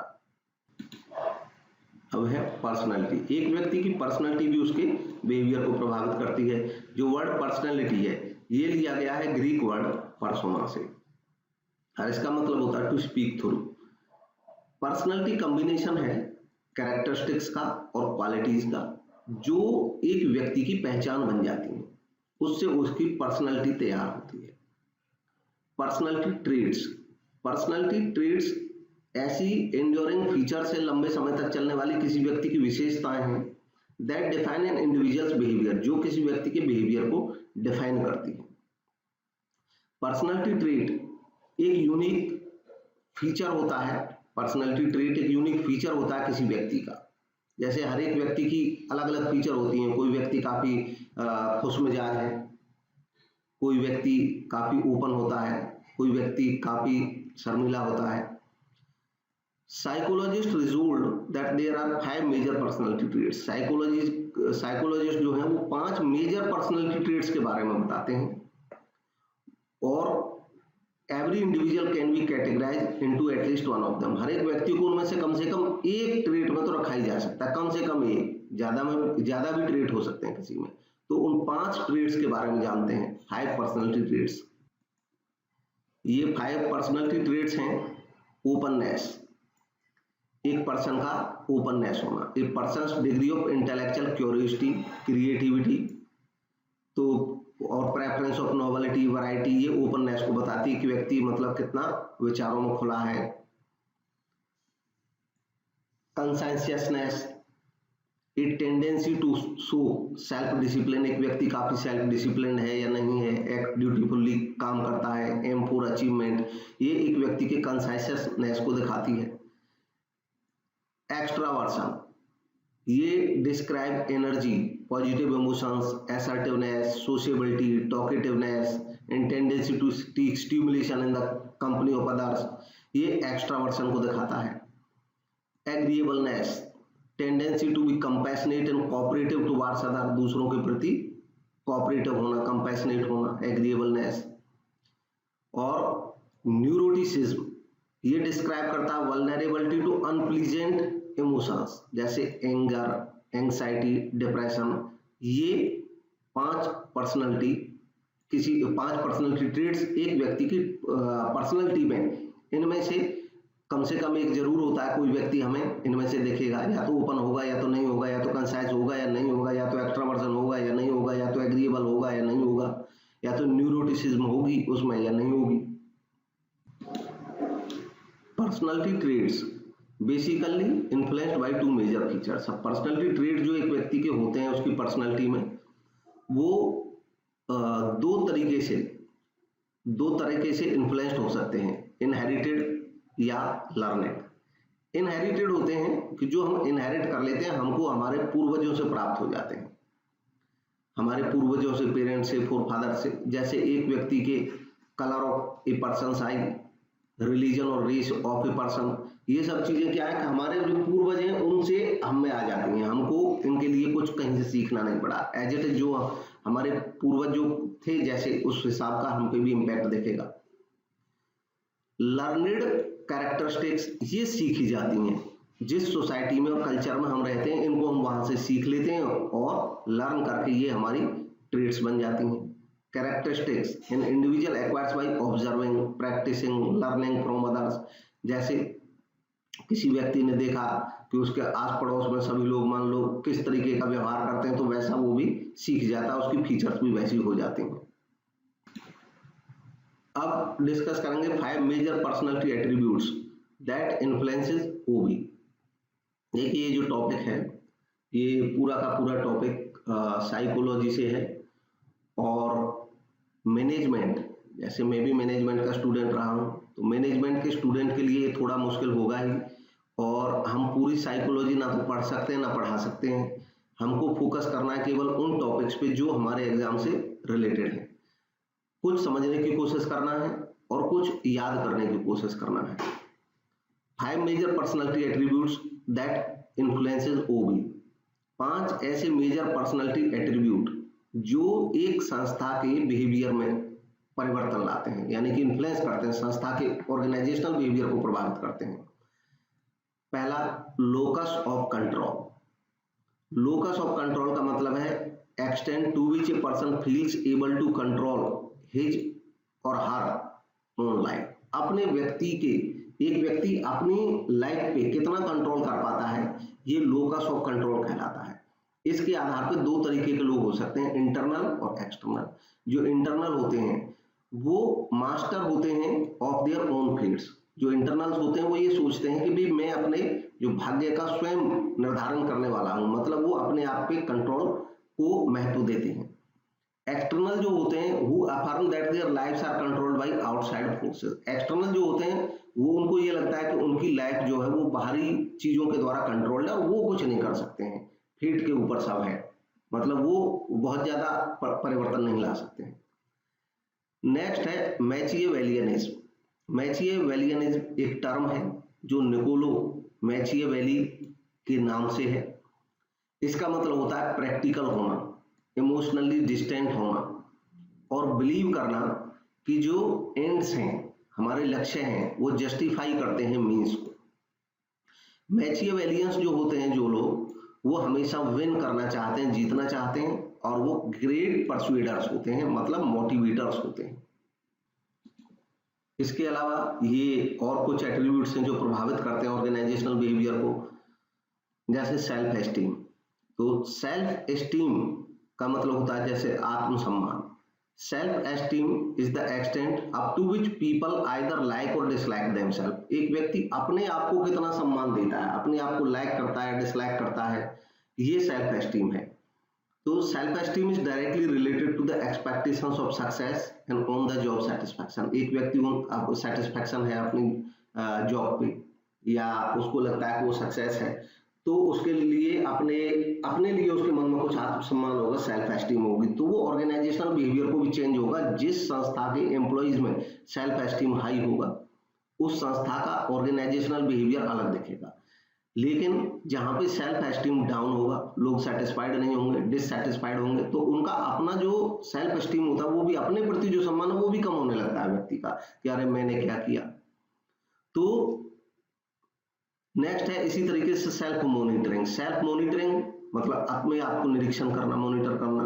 Self monitoring is the capability of regulating one's behaviour according to social situation. Social situations के मुताबिक एक व्यक्ति के बिहेवियर को, स्वयं के बिहेवियर को मॉनिटर करना। अब individuals with high self monitoring, ऐसे लोग जो हाई सेल्फ मॉनिटरिंग के होते हैं, मतलब बहुत ज्यादा मॉनिटर करते हैं अपने आप को, easily adjust their behaviour according to external या सिचुएशनल फैक्टर। वो आसानी से एक्सटर्नल जो फैक्टर आते हैं कि भाई इस तरीके, एक्सटर्नल जो बाहरी फैक्टर जिन पे हमारा कोई वो नहीं है, कंट्रोल नहीं है, हम उनके हिसाब से अपने आप को चेंज कर लेते हैं, जिनका सेल्फ मॉनिटर हाई होता है। Next, risk taking. Risk taking एक व्यक्ति की रिस्क लेने की क्षमता।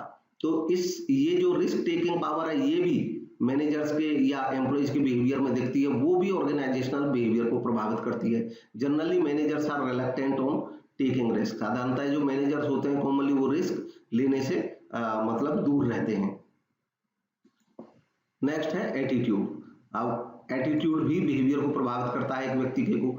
Attitude is defined as a mental state of readiness. Attitude जो है वो हमारे दिमाग की स्टेट है, कंडीशन है। It is A learned tendency. हालांकि ये जो टेंडेंसी होती है एटीट्यूड, ये लर्नेड होती है, हमने व्यवहार से, वातावरण से, सोसाइटी से, कल्चर से सीखी होती है।